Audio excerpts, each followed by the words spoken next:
Ертеде, ешкі жүні бөртеде, бір Қазбек деген етікші атай болыпты.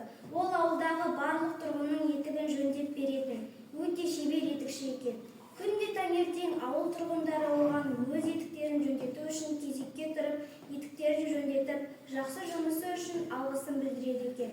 Етікші атай өзі момын болғанымен, оның өте ұрысқақ, әрі ашушаң, ештеңеге көңілі толмайтын кемпірі болыпты. Кемпірі атайға болмашы нәрсеге үшін жиі ұрсады екен. Бірақ ол қанша ұрса да, немерелері ақ жұпарды көргенде барлық ашуын ұмытады екен.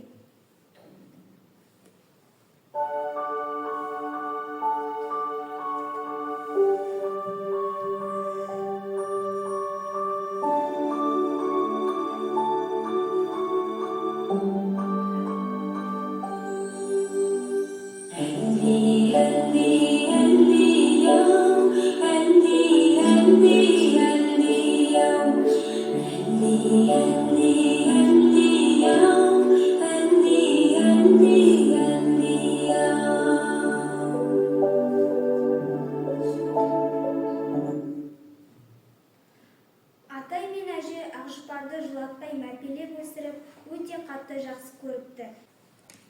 Кішкентай Ақжұпар күн өткен сайын өте сұлу, әрі ақылды, өнерлі қыз болып өседі. Сол ішінде оның бірге ойнайтын достары өте көп болады.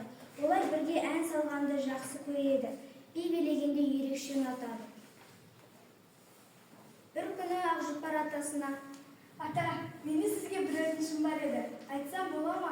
Мен ән айтайын десем, менің әдемі көйлегім жоқ еді. Соны маған қаладан сатып алып бере аласыз ба?» Атасы: «Қалаға жету өте ұзақ қой. Сонау орман бар, ол жерден қалай өтсем екен?» деп біраз ойланады да, Ақжұпар ренжіп қалмасын деп, жолға терген ақшасын алып қалаға аттанады. Атай ұзақ жол жүреді, таулардан өтеді. Сол кезде қатты дауыл тұрып, Атай алдындағы жолды көрмей, орман ішіне адасып кіріп кетеді. Дауылнан алыс келе жатса, алдынан Мыстан кемпір шығады. Мыстан: «Ха-ха-ха, мұна орманда бөтен тұрған жүрген сияқты ғой!» Кемпірден қорыққан ата жан-жағына қарап жүгіре жөнеледі.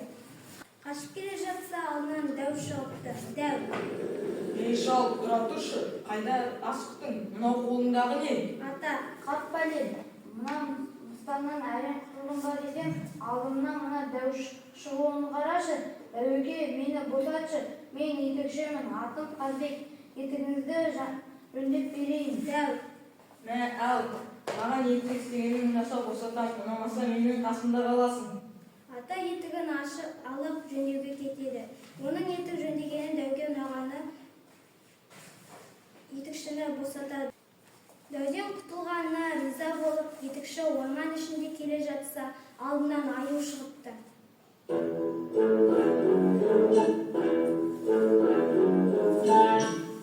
Етікші Қазбек шал деген сенбісің? Естуімше орманда біраз жанның етігін жөндеп құтылыпсың, бірақ менің аяғымда етік жоқ, менен қалай құтылмақшысың? Етікші дірілдеп қорқып, аюдан қорқып қалай құтыларын білмей аюға тақпақ айтады. «Құлпын айы көп екен, теріп алайын, қалтаңызға салайын». Аю: «Тақпағым ұнады, бара бер». Етікші құтылғанына қуанып сапарын жалғастырады.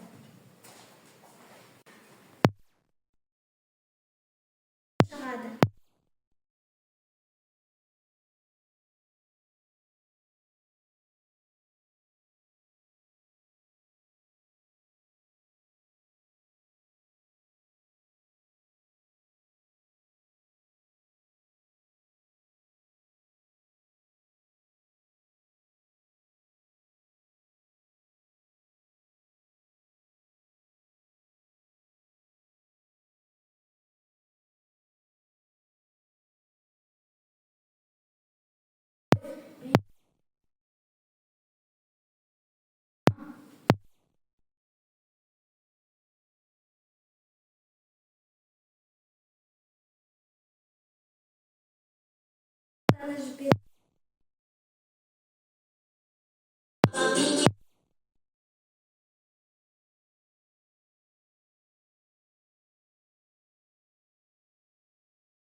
Балақай, түлкі атайды босатты.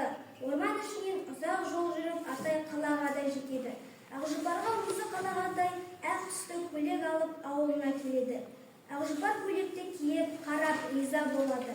Атасына, әжесіне риза болады. Осымен етікші Қазыбек атай туралы ертегі аяқталды.